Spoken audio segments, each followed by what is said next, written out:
Já já tem Vasco da Gama e Fortaleza no nosso Caldeirão de São Januário. Estreia de Fernando Diniz dentro de casa ao lado do torcedor vascaíno. Muita expectativa de quebrar esse tabu. 9 partidas sem vencer.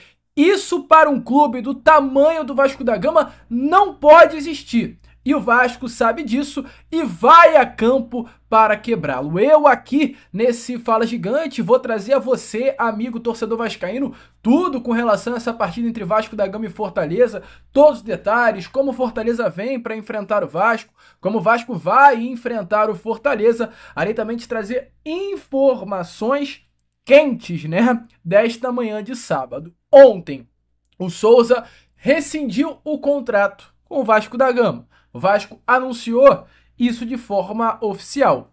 Hoje, o Souza, através de suas redes sociais, ele jogou tudo no ventilador. Falou sobre bastidores, falou sobre Edmundo, falou sobre o presidente Pedrinho, falou sobre o técnico Fernando Diniz, falou sobre a possibilidade de rebaixamento, falou se o Vasco é top 8 ou não é top 8, reclamou da postura de antigos técnicos do Vasco, jogou tudo no ventilador, meu amigo vascaíno, e é claro, aqui nesse Fala Gigante eu vou trazer a você tudo o que rolou. Então, fique atento, fique ligado, você terá pela frente um Fala Gigante que vai chegar para você, bastante agitado, bastante movimentado, cheio de muitas informações e novidades sobre o nosso Cruz Maltino. Mas rapidinho aqui, antes de começar o vídeo, antes de deixar todos vocês muito bem informados sobre o nosso Cruz Maltino, como sempre faço aqui no canal, quero dar as boas-vindas a todos vocês que estão chegando aqui pela primeira vez. Para quem ainda não me conhece, muito prazer, eu sou o Lucas, você está no canal do Gigante Vasco e esse daqui é o canal do torcedor vascaíno. Eu tô aqui todos os dias, 3 vezes por dia, com a Acorda Vascão, saindo sempre às 7 horas da manhã em ponto. Tem também o Fala Gigante, que é o nosso segundo vídeo do dia, saindo pela parte da tarde, e o Boa Noite Gigante, que é o nosso terceiro e último vídeo do dia, saindo sempre pela parte da noite. Então eu conto muito aí com você, conto muito com o seu like, o seu joinha, o seu gostei, que é de suma importância para o crescimento e a divulgação aqui do nosso conteúdo. Show? Vambora então, né, meu amigo? Sem muita enrolação, falar logo de Vasco. Quero começar aqui, primeiramente, falando sobre esse confronto que teremos já já, né, entre Vasco da Gama e Fortaleza, às 6h30 da noite. Vou deixar para falar com vocês sobre esse caso Souza no final do vídeo. Tá aparecendo aí a tabela de classificação para vocês do Campeonato Brasileiro. A gente vê um Fortaleza na 11ª colocação com 10 pontos em 8 partidas, e um Vasco na 17ª colocação com 3 pontos abaixo do Fortaleza, 7 pontos conquistados na zona do rebaixamento. O Vasco, nos últimos 5 jogos de Brasileiro, tem 4 derrotas e um empate. Para quem são essas derrotas? O Vasco ele perdeu a última partida do Brasileirão para a equipe do Vitória, 2-1 em Salvador. O Vasco perdeu para o Palmeiras por 1-0. O Vasco perdeu para o Cruzeiro por 1-0. O Vasco empatou com o Flamengo e perdeu para o Ceará. Esses são os últimos 5 jogos do Vasco no Campeonato Brasileiro. Já o Fortaleza, nos seus últimos 5 jogos, tem uma vitória, 2 empates e 2 derrotas. O Fortaleza aqui em 15 pontos, né, conquistou 5. O Vasco em 15 conquistou apenas 1. Os últimos 5 jogos do Fortaleza pelo Campeonato Brasileiro foi uma goleada no sábado passado em cima do Juventude por 5-0 dentro da Arena Castelão, um empate com o São Paulo 0-0, um empate com o Sport na Ilha do Retiro 0-0, uma derrota para o Palmeiras por 2-1 e uma derrota para o Vitória também por 2-1 dentro do Barradão. Ambas as equipes não vivem a sua melhor fase. O Vasco, olhando para a Copa Conmebol Sul-Americana, é o terceiro colocado do seu grupo, que tem Melgar e também tem Puerto Cabello e Lanús. Já o Fortaleza, que hoje disputa a Copa Conmebol Libertadores, é o segundo colocado do seu grupo. Tem 8 pontos conquistados em 15 disputados, está na segunda colocação, aí estando a 2 pontinhos à frente do Bucaramanga, né? Praticamente garantindo, assegurando a sua classificação para as oitavas de final da Libertadores. Fortaleza, ele nitidamente vive um momento melhor que o Vasco da Gama hoje na temporada, mas vive um momento de pressão por conta de não estar bem no Campeonato Brasileiro. O Fortaleza perdeu o Campeonato Cearense para o Ceará. Hoje, o Juan Paulo Vojvoda, que é o técnico do Fortaleza, vive um momento de pressão. O Vasco tem a seu favor o fato de jamais ter perdido para o Fortaleza jogando dentro de São Januário. Isso nunca aconteceu. O histórico é completamente favorável para o Vasco da Gama jogando contra o clube nordestino dentro de São Januário. Mas isso, meu amigo, histórico não conta absolutamente nada se hoje, dentro de campo, o Vasco não conseguir desempenhar. Com relação aí ainda, né, ao Fortaleza, para fechar aqui a vocês o que eu tenho para trazer sobre o adversário do Vasco nessa tarde de hoje. Vojvoda, o técnico do clube nordestino, não terá suspensos para o duelo. O treinador deve manter, inclusive, o rodízio que está fazendo entre os titulares do clube e alterar algumas peças em relação ao time que jogou a Libertadores no meio da semana. Expectativa é que o Fortaleza vá a campo hoje com o João Ricardo, Gustavo Mancha e Davi Luiz no sistema defensivo, Mancuso na direita, Gaston Ávila na esquerda, Paul Fernandes, Matheus Rossetto e Pochettino, formando esse trio de meio campo, e uma trinca ofensiva com Pikachu, Breno Lopes e Lucero. Esse deve ser o time do Fortaleza nessa noite de hoje para enfrentar o Vasco da Gama. E aí, meu amigo, dá para ganhar? Deixa a sua opinião nos comentários, né? Porque o Fortaleza eu já trouxe a vocês. Com relação ao nosso Vasco da Gama, o que eu tenho a trazer, meu amigo? O Vasco hoje ele vive um momento muito ruim. Se a gente pega esse corte dos últimos 9 jogos do Vasco, sem dúvida nenhuma é o pior momento do Vasco nesses últimos anos.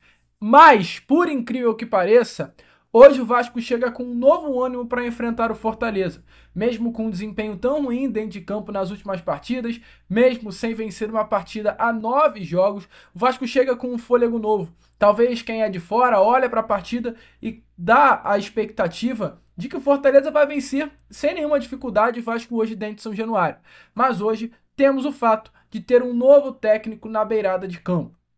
Hoje, o técnico Fernando Diniz poderá estrear jogando dentro de São Januário, ao lado do seu torcedor. Foi uma semana agitada para Fernando Diniz. É importante lembrar que na segunda-feira o Diniz estava realizando o primeiro treino com o grupo, na terça a primeira partida contra o Lanús, na quarta a primeira folga e na quinta a primeira representação no CT Macir Barbosa. Teve treino quinta, sexta-feira, os dois únicos treinos que o Fernando Diniz teve antes de enfrentar a equipe do Fortaleza, e a expectativa é que hoje o Vasco já jogue um futebol melhor do que foi visto contra o Lanús na última terça, o que eu acho que já foi bastante positivo. O Vasco em pouco tempo contra o Lanús na Argentina já conseguiu mostrar um pouquinho do que será nessa nova era de Diniz dentro do Cruz Maltino. Um futebol mais vistoso, com a bola no pé, o que é muito legal. O Vasco foi jogar contra o Lanús na Argentina sem ter medo do adversário, colocando a bola no chão e conseguindo ser até superior em alguns momentos do jogo. O que mostra que se na Argentina, contra o Lanús, o Vasco joga dessa forma, meu amigo vascaíno pode ter certeza que hoje, contra o Fortaleza em São Januário, o Vasco vai jogar exatamente da mesma maneira. Com a bola no pé, jogadas construídas lá de trás, chamando o Fortaleza para o seu campo ofensivo, para usar as costas do clube nordestino para sair com a vitória nessa noite de hoje. Com relação ao Vasco da Gama, o que a gente pode esperar, né? O Diniz para esse jogo não terá novos desfalques por lesão e não terá nenhum atleta suspenso. Novo técnico do Vasco, inclusive, deve repetir a escalação que enfrentou o Lanús nessa última terça-feira. O Vasco ainda não conta com Lucas Freitas e Payet, por conta da recuperação de suas respectivas lesões, mas deve contar com o retorno do zagueiro Maurício Lemos. O uruguaio já treina normalmente após recuperar de uma fratura na costela, mas não deve começar o jogo como titular. Expectativa é que o Vasco vá a campo com Léo Jardim no gol, Luiz Gustavo, João Vitor, Paulo Henrique e Lucas Piton. Além desse quarteto defensivo, Hugo Moura, Tietê e Coutinho formando uma trinca ofensiva, Nuno Moreira, Ryan e Verratti formando o trio de ataque. Esse deve ser o Vasco para enfrentar o Fortaleza nessa noite de hoje no Caldeirão. Mas o que deixa o vascaíno mais esperançoso é de fato ter Fernando Diniz na beirada de campo. O Vasco conta com o treinador, inclusive, para não fazer com que o Vasco chegue a um tabu bem ruim. Qual é o tabu? Ficar 10 partidas sem vencer. 10 jogos sem vencer para o Vasco da Gama no século XXI já aconteceu 3 vezes. 2008, 2015 e 2023. Em 2008 foram 2 empates e 8 derrotas. Em 2015, 5 empates e 5 derrotas. Em 2023, 3 empates e 7 derrotas. O Vasco, em 2023, tendo essa sequência tão ruim, mesmo assim conseguiu se safar por conta do técnico Ramon Dias. Em 15 e 2008, infelizmente não foi da mesma forma, o Vasco acabou caindo para a Série B do Campeonato Brasileiro com essa sequência de 10 jogos sem vencer, a pior do Vasco da Gama, sem vitórias no século XXI. Então essa partida de hoje é fundamental para que essa marca de rebaixado, infelizmente, não atinja os bastidores.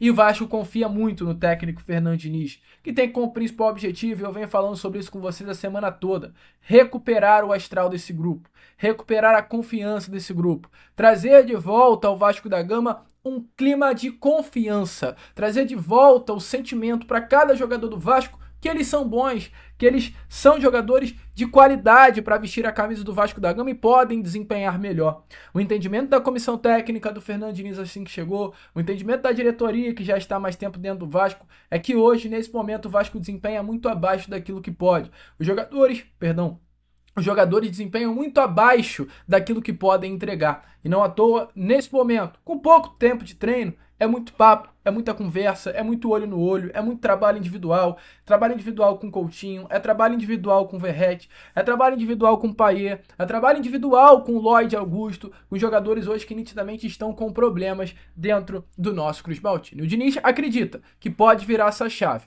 Hoje o técnico nitidamente já tem o elenco na sua mão e quer contra o Fortaleza, nessa noite de sábado, iniciar um novo período dentro do Cruz Maltino. E para mais do que nunca exemplificar isso a vocês, dê uma olhadinha nas palavras do próprio Diniz, né? Do próprio Pablo Verratti, perdão, um dos líderes desse elenco, falando sobre o técnico Fernando Diniz, confirmando mais do que nunca que a principal meta do Fernando Diniz dentro do Vasco foi batida. Ele conseguiu ganhar esse grupo. As expectativas são as melhores sempre, como falava recién. A gente se prepara para dar o melhor, a gente se prepara para conquistar coisas. Depois, claro que não é fácil, mas eu falo sempre da forma que a gente encara o jogo. Isso acho que tem que ser um DNA do Vasco, encarar o jogo da mesma forma. A gente tem muita expectativa com o Fernando, com o seu corpo técnico que ha chegado agora. As expectativas são muito altas. Um treinador de muita hierarquia, muita trajetória. Um cara que conhece o Vasco. A gente está muito feliz com ele no seu primeiro dia do treino e acredita muito em seu trabalho. Mas os jogadores são que temos que responder aí dentro do campo, temos que responder aí em cada treino. Mas estamos felizes com esta mudança e acreditando que tudo vai dar certo e que a gente vai fazer grande ano. Bom, rapaziada, então vambora, né, pro último bloco desse Fala Gigante. Já deixa aí nos comentários quanto você acha que vai ser o resultado de Vasco da Gama e Fortaleza. Eu quero falar aqui com vocês agora sobre o caso Souza, né? Ontem o Vasco, através de suas redes sociais, por meio de um comunicado de imprensa, informou a rescisão contratual tanto do Souza quanto também de Manuel Capasso. Uma rescisão amigável, nada de multa, nada de preço para pagar aos atletas, apenas uma rescisão contratual, que gerou muita polêmica, né? Até porque para muitos torcedores o Souza não deveria nem ter chegado ao Vasco da Gama. Ficou 10 meses no Vasco, recebeu, né, de salário em torno entre 1 a 2 milhões de reais, muitas críticas, não rendeu. Um atleta que fez 10 jogos apenas, aliás, 8 jogos num período de 10 meses. E o Souza, ele gosta muito de falar. Não quero dizer se isso é benéfico, maléfico, mas ele fala. O Souza gosta de falar. E hoje, pela parte da manhã, através das suas redes sociais, o Souza abriu uma caixa de perguntas para o torcedor colocar algo e ele responder. E, meu amigo, o Souza, ele respondeu muita coisa, muita polêmica, e eu vou trazer aqui as principais polêmicas que o Souza colocou na mesa nessa manhã de sábado. Se liga só nessa primeira pergunta aí, ó. Outros jogadores erram e tem chance todo jogo. E você não teve por quê? Aí ele disse assim, ó. Existe um ditado que diz: o peixe morre pela boca. Eu fui esse peixe. Meu desejo de voltar e a empolgação fizeram eu falar demais. Não cumpri e quando voltei já tinha 99% de rejeição. Quem é rejeitado não pode errar. No final de tudo, quem vai querer abraçar alguém que já é desprezado pela maioria? É a primeira, tá? Ele ainda segue: por que essa volta ao Vasco não foi possível entregar aquele mesmo futebol? E aí ele critica quem estava ao seu entorno e não faz uma autocrítica, o que eu acho muito errado, mas ele diz: para entregar um bom futebol normalmente não é regra, você precisa de sequência, que acredita em você, um bom treinador, ou seja, ele deixou muito bem claro que o Vasco não teve nenhum bom treinador durante esse período, atletas acostumados a vencer, uma crítica ao atual elenco e todo mundo andando na mesma direção dentro do clube, o que nesse momento o Souza deixou muito bem claro que não há. E além disso ele segue: esse tópico citado acima ajuda um atleta a entregar um bom futebol. Então ele reclama que não teve sequência, ele reclama que não acreditavam nele, ele reclama que não teve um bom treinador durante quase 10 meses de Vasco, ele reclama que não tinha um grupo acostumado a vencer, ele reclamou também que dentro do Vasco as pessoas não andam na mesma direção. Ele elogia o Fernando Diniz, mas eu quero trazer outras palavras aqui ditas sobre ele, com relação a Edmundo, que foi muito forte. Ser perguntado sobre o Edmundo, ele disse assim, ó: não teria dito que voltaria antes, não teria falado a verdade sobre o Edmundo, que a torcida não sabe diferenciar o atleta vitorioso que ele foi do terrível ser humano que ele é. O resto faria tudo igual. OBS, observação: pra mim ele é um covarde. Espera as coisas darem erradas para matar. Ele era assim também no final da carreira. E cravo mais uma vez porque eu estava dentro de dia a dia e vocês não. Primeira descida do Vasco em 2008 foi culpa dele. Vem em final de carreira também. Não ajudou em nada e pelo contrário matava os atletas que estavam jogando do lado dele. E o tempo não mudou para ele. Continua sendo covarde, espera as coisas darem errado para botar a cara. Porque não assume um cargo dentro do clube, um questionamento aí. E ele fala sobre o Fernando Diniz, eu quero até trazer essa questão do Diniz, que eu acho importante para fechar aqui. Ao ser questionado sobre o Diniz, ele diz assim, ó: futebol não existe ciência exata, mas sempre quis trabalhar com ele por acreditar que ele extrai o melhor do atleta e gosta de jogar futebol, não tem medo do erro. Acho que poderia ajudar sim e na verdade até criei expectativas, mas após o abraço que ele me deu ontem, a palavra foi: me desculpa. Quando cheguei, a decisão já estava tomada. Eu agradeci, desejei boa sorte e disse que acredito muito que ele possa nos tirar dessa situação. E falo pra vocês: se ele não elevar o nível do nosso elenco, ninguém mais eleva. Só peço que tenham paciência. Diniz é muito diferenciado. Então, foram algumas das coisas polêmicas que o Souza disse aí, né, nessa tarde de hoje. Ele foi questionado também se acha que o Vasco vai brigar para não cair. Ele diz que ele pede para deixar o Diniz trabalhar. Ele é perguntado também sobre o Pedrinho, ainda fala que o Pedrinho é um baita ser humano, com ótimas intenções de ajudar o Vasco, acertou, errou, mas faz tudo em prol do nosso Cruz Maltino. Então assim, o Souza colocou muita coisa na mesa, o Souza falou muitas verdades, criticou o Edmundo, falou sobre Fernando Diniz, e é sobre isso. Souza sendo Souza. Uma passagem que infelizmente não vai deixar nenhuma falta no torcedor vascaíno. Concorda? Se concorda nas palavras do Souza também, deixa aí nos comentários. Eu, Lucas, depois desse Fala Gigante, trazendo tudo sobre o Vasco e Fortaleza, essa polêmica envolvendo o volante Souza, fico por aqui. Esse foi o nosso segundo vídeo do sábado. Já já tem o pós-jogo, logo após a partida entre Vasco e Fortaleza, 8h30, eu tô abrindo aqui uma live para falar sobre o jogo. Lá no Instagram também teremos, né, um pós-jogo nas nossas contas. Tá aparecendo aqui na descrição e no comentário fixado, melhor, todas as nossas contas do Instagram. Vá lá para o nosso pós-jogo que assim que acabar a partida entre Vasco e Fortaleza também estará sendo colocado. Show? Vamos que vamos, curta, compartilhe, se inscreva e como eu sempre falo aqui no canal, saudações vascaínas.